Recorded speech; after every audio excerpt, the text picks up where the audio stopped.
Coming up on this Wednesday edition of Daybreak, on a busy first day of a nearly 3-week-long parliamentary audit, South Korea's defense chief says he wouldn't be overly opposed to the deployment of a US missile defense system to the Korean peninsula.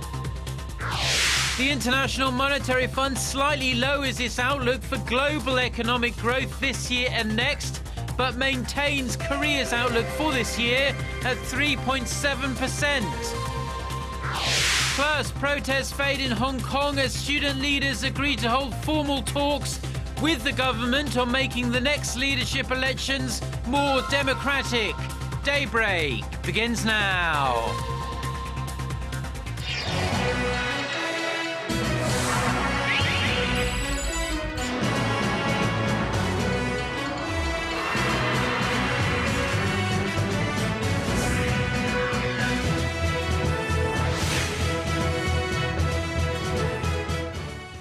Hello and thanks for joining us. To our viewers around the world, it's 6 a.m. on Wednesday, October 8th here in Seoul. I'm Mark Broome and you're tuned in to Daybreak.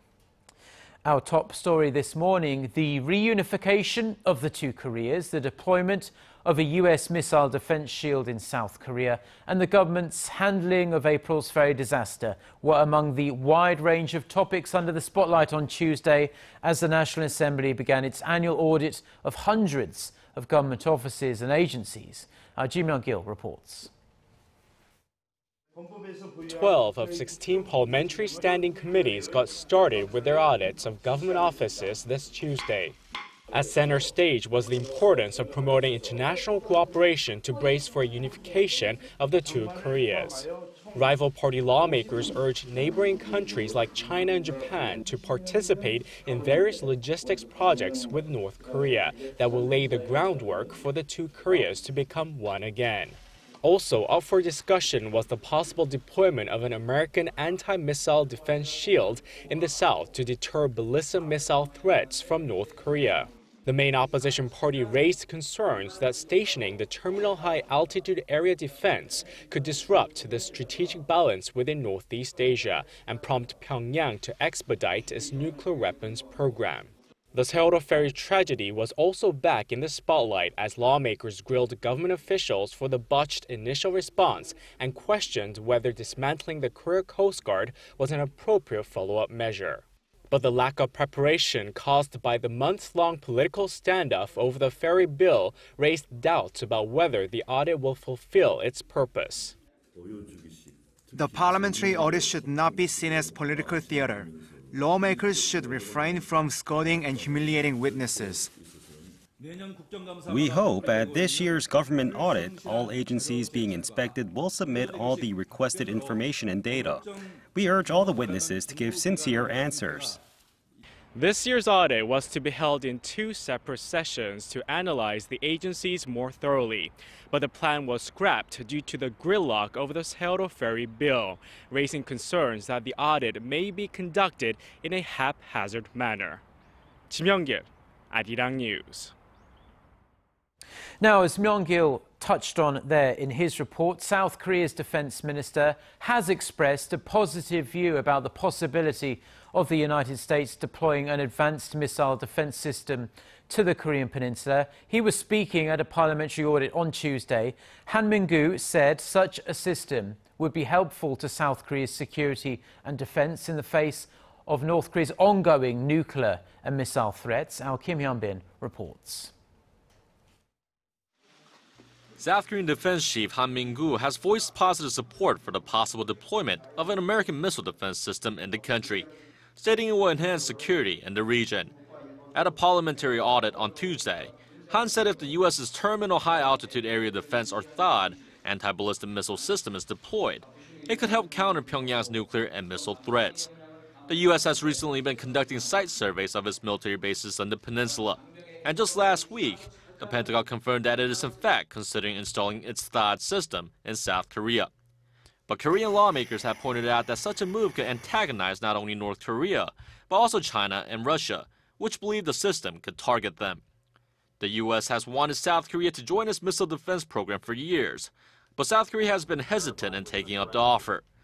Seoul is currently developing its own low-altitude missile defense system called the Korea Air Missile Defense, also known as KAMD, which is more suitable to defend South Korea's terrain and situation. The KAMD is scheduled to be implemented by 2020. Kim Hyun-bin, Arirang News. Now, a lot has been happening between the two Koreas over the last few days to try and improve inter-Korean relations. High-level talks have been agreed for some time in the next few weeks. We don't know an exact day yet. And many watchers expect North Korea to ask the South to lift sanctions that were placed on it after the sinking of a South Korean warship, the Cheonan, in the year 2010. Our Hwang Sang-hee has more on the prospects for these talks. When officials from the North and South sit down for talks in the coming weeks, the easing of sanctions imposed by Seoul 4 years ago will be a top priority for North Korea. The sanctions, instituted in response to the North's sinking of a South Korean warship, ban nearly all inter-Korean economic activities except those within the Kaesong industrial complex.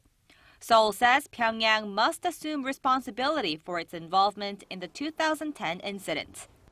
For the May 24th sanctions to be lifted, our stance is that North Korea must first take responsible steps that can be fully accepted by the South Korean public. Considering North Korea had been raking in $3 billion annually from cross-border trade before the sanctions, its losses amount to at least $15 billion. In that time, Pyongyang's dependence on China has increased, its trade with Beijing standing at around $6.5 billion last year. Addressing concerns that the sanctions are standing in the way of improving inter-Korean ties, President Park Geun-hye has shown some flexibility. South Korean companies are taking part in a fresh trilateral project with Russia and North Korea, building a railway running from the North Korean port of Najin to the Russian town of Hasan. But before South Korea lifts any sanctions, it will also have to take into consideration the handful of international sanctions that have been slapped on Pyongyang over the years. Hwang Sang-hee, Arirang News. Now, President Park Geun-hye says overcoming a 7 decades-long division on the Korean peninsula and laying the groundwork for peaceful unification are tasks for all Koreans, marking an annual day to define Korean identity for some 7.2 million Koreans who live overseas. President Park addressed her unification vision and asked overseas Koreans for their support of her policies. President Park also vowed to help Koreans at home and abroad coexist and develop as one.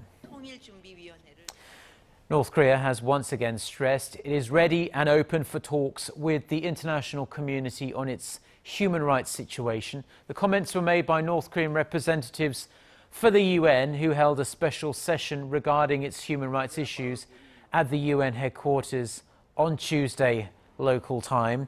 The North said it would cooperate with the international community over its rights issues and talk with any country that wants sincere dialogue. The session, which was attended by some 100 people, including diplomats, was the first of its kind to be held at the UN. The North also expressed opposition against a UN resolution on the issue, saying that it would be confrontational.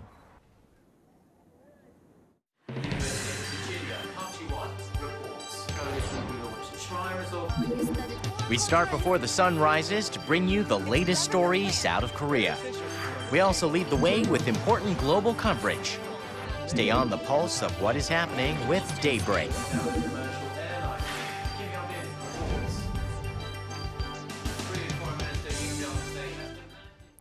The International Monetary Fund has maintained its growth outlook for the Korean economy this year. The IMF says it expects Asia's fourth largest economy to expand 3.7% this year. This on the back of increased exports and investment. The figure is unchanged from its previous forecast, which was made back in April. The fund raised its growth outlook by 0.2 percentage points to 4%, this for 2015, next year. Meanwhile, the IMF has revised down its global economic growth forecast to 3.3% for this year and 3.8% for next year. The IMF said that while the world economy is showing signs of recovery, growth may fall short of expectations as downside risks have increased. Now, Samsung Electronics appears to have a galaxy of problems on its hands. The Korean firm's profits crashed a staggering 60% in the third quarter, hitting their lowest point in 3 years. Now, Samsung cites the stiffening competition in the global smartphone market as its oldest and most bitter rival, Apple, returns with some new smartphones, and Chinese manufacturers are increasingly emerging as a major threat. Our Kim Ji-yeon reports. Samsung Electronics posted its worst quarterly earnings in 3 years. In a provisional report released ahead of official figures due around the end of the month, the company says its operating profits dropped to $3.8 billion in the third quarter. That's a near 60% drop from the same period last year. Third quarter sales dropped more than 20% from the same period last year to $44 billion, mainly due to lagging sales of its high-end smartphones. The rise of competitors in China is seen as the main factor behind Samsung's declining global smartphone market share. The popularity of Apple's iPhone 6 and 6 Plus are also believed to have had an impact as consumers held back to wait for the new models, which were released last month. Eroding profits in its mobile unit has in turn affected other Samsung units that supply things like displays and processor chips. The analyst says the star performer was the chip business, which was expected to account for nearly half the third quarter profit. Due to this, a pickup in the fourth quarter is unlikely as saturation in the high-end smartphone market is further driving down unit prices of Samsung smartphones while increasing the company's marketing expenses. Samsung says it's preparing for new smartphone lineups with innovative designs and new materials. It's also developing mid to low-end devices to compete in the ever-evolving market. Kim Ji-yeon, Arirang News. Now, overall, however, Korea's exports in the information, communications and technology sector, which of course Samsung Electronics is part of, actually hit an 11-month high in September. Data shows that ICT exports grew 9% on year to hit $15.4 billion last month. This actually on the back of strong sales of display panels, computer devices and tablet PCs. In particular, exports of semiconductors hit an all-time high of nearly $6 billion. Korea's handset exports, however, were down 5% with the launch of Apple's latest iPhone 6 models and the continual rise of Chinese manufacturers. Now, in science news, this year's Nobel Prize for Physics has been awarded to 3 scientists credited with the invention of blue light-emitting diodes, commonly known as energy-efficient LED lights.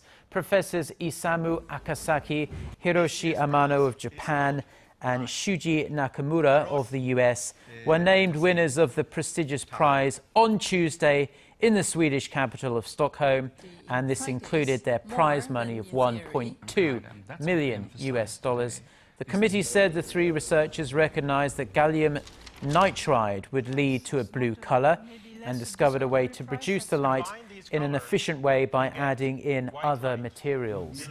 The winner of this year's Nobel Peace Prize will be announced on Friday. Now, the dawn of autumn here in Korea means it's the start of festival season, and there are countless events taking place all over the country. However, don't worry if you don't have the time or the energy to travel too far from Seoul, as our Son Jung-in introduces us to 3 great festivals taking place in neighbouring Gyeonggi-do province. Producing a thunderous noise, the Black Eagles demonstrate their acrobatic moves, crisscrossing in perfect unison. Using the sky as a canvas on which to draw, the aerobatic team glides through the air, sketching different pictures with the white smoke from their tails. The vast sky is filled with planes shooting high into the air and plunging down again. The most interesting maneuvers are the tumbles, where the airplane literally tumbles head over heels, and also the reverse airflow maneuvers, where the airplane goes backwards. Also, the airplane can be flown in knife-edge flight on its side for long periods of time, and of course inverted. Also in Gyeonggi-do Province, the Yeoju Ceramic Festival is in full swing this week in the city of Yeoju. The festival features many ceramic works from various artists, as well as a range of hands-on activities such as baking your own pottery creation or smashing them to relieve your stress away. And over in the nearby city of Suwon, the Suwon Hwasong Cultural Festival will get underway, inviting local and foreign visitors to Hwasong Fortress, a UNESCO World Cultural Heritage Site. Visitors can have fun while learning more about Korea's Joseon Dynasty era. There are so many festivals taking place this week in Gyeonggi-do Province. We have the Air Show and the Suwon Festival. I hope people take some time to enjoy this splendid weather with their family and friends. 손정인, 아리랑 뉴스.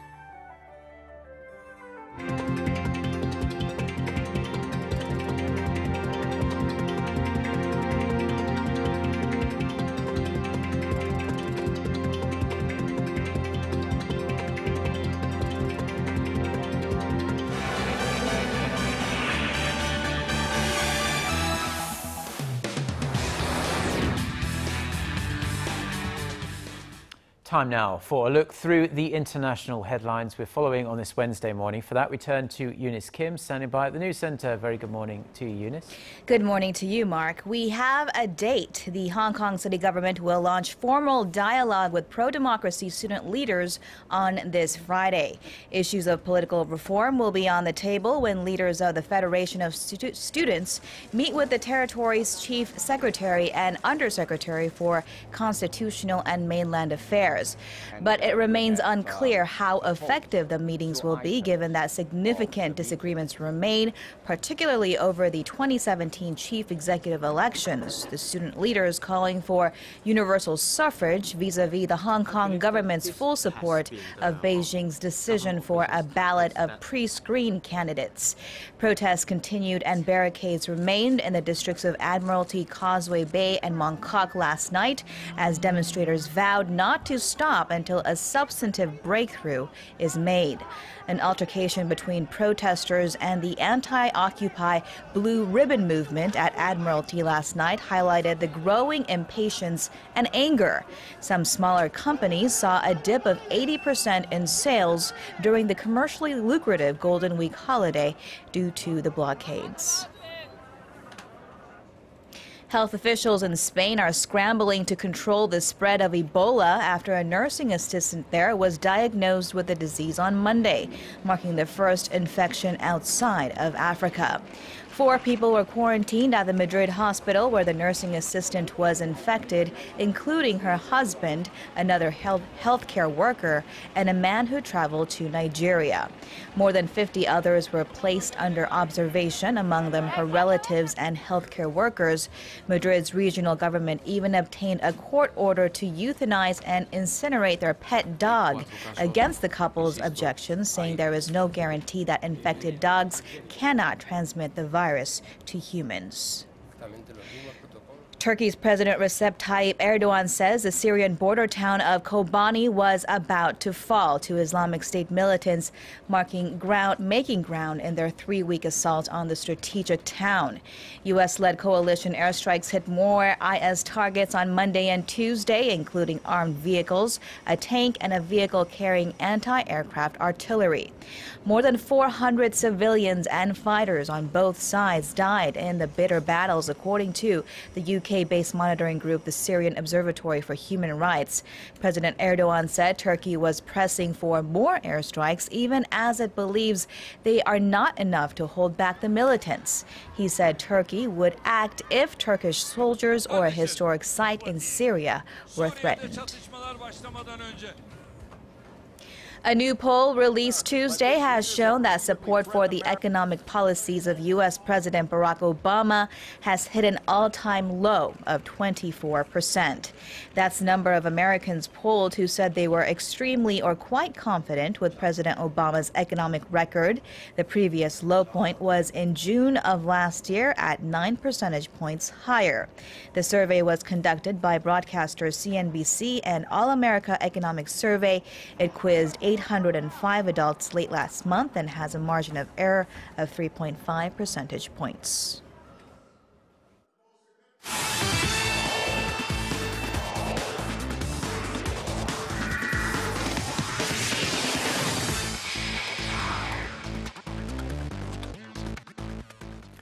And a good Wednesday morning to you all as we kick things off with the 2014 Incheon Asian Paralympic Games, which is less than 10 days left. And despite the lack of coverage so far, there are a lot of expectations for the event. With the Incheon Asian Paralympic Games taking place from the 18th to the 24th, the event will include 41 nations and more than 6,000 athletes and delegation, the most in event history. And of course, making the event even more special is the fact that North Korea will send their athletes for the first time, as 9 athletes will compete in 4 Paralympic events. And moving over to the South Korean national football team, who began their training camp for the first time under manager Uli Stilicke on Tuesday. And as for the German head coach, he's looking forward to the new journey. With the 23-man roster coming together at the National Training Center, manager Uli Stilicke held a press conference calling for a new journey with the national team. He stated that he hopes to win the hearts of the fans, adding that each match will not be something that the fans will just watch on television and forget about shortly after, but leave a long impression. With the Asian Cup right around the corner, the 60-year-old manager looks to get a good jump start by winning the October friendlies against Paraguay and Costa Rica. And now over to Game 3 of the National League Division Series between the LA Dodgers and the St. Louis Cardinals, as Ri Hyun-jin took the mound, hoping to give the Dodgers a 2-1 series lead. But while the South Korean lefty threw another gem against the St. Louis Cardinals, throwing 6 innings, giving up just 1 run on a solo shot to Matt Carpenter in the 3rd inning, the Dodgers bullpen collapses once again as soon as Ryu is taken out of the game. Scott Albert, who came into relief in the 7th inning of the game, gives up a 2-run shot to Colton Wong as the Cardinals take Game 3, 3-1, taking a 2-1 series lead. Meanwhile, Clayton Kershaw is set to start in a must-win Game 4 on a 3-day rest. And now finishing things off with some Tuesday night KBO action, the Nexen Heroes win one over the Kia Tigers 6-3, with the Hanwha Eagles beating the Lotte Giants on a walk-off home run in the 9th inning 8-5, and the LG Twins rally back to beat the Samsung Lions 9-5. Meanwhile, let's take a look at the SK Wyverns try to close in on the 4th place spot as they took on the NC Dinos. Of course, going into the game here now, the NC Dinos, who went hitless on Monday against the LG Twins, go hitless for another 3 innings on Tuesday, until back-to-back singles give them the 1-0 lead thanks to Lee Ho-jun's RBI single to left center. Stays that way as gold medals EJ Hawk throws a gem going into the 9th inning, but here come the SK Wyverns. Cho Dong-hwa bunt single to the pitcher. That scores the tying run. Next play, Park Jong-kwon singles to left center. In comes the winning run and ball game over as the SK Wyverns win it in the bottom of the 9th, 2-1. And that's going to wrap it up for me. This has been SJ. Have a great rest of the day and see you guys again for your sports needs.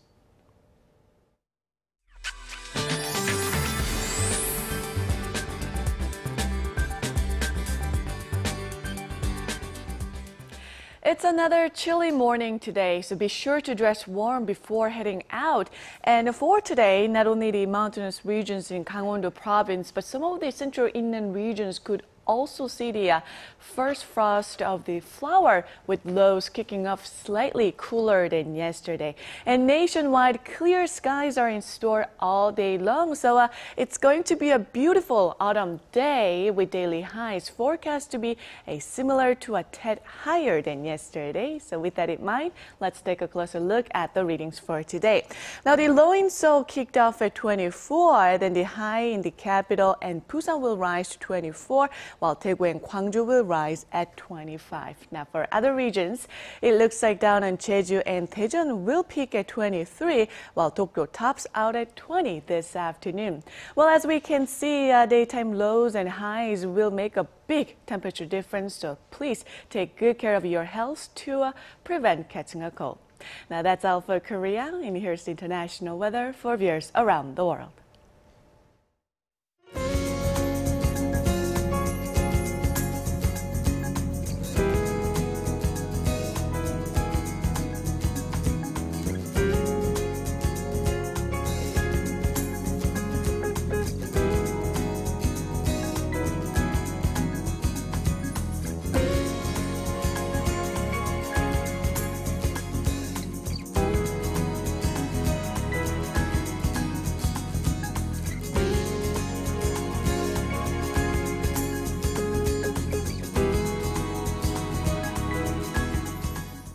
Well, that's going to do it from us for now. Korea Today is coming up at the top of the hour. Have a great day. Thanks for watching. Goodbye.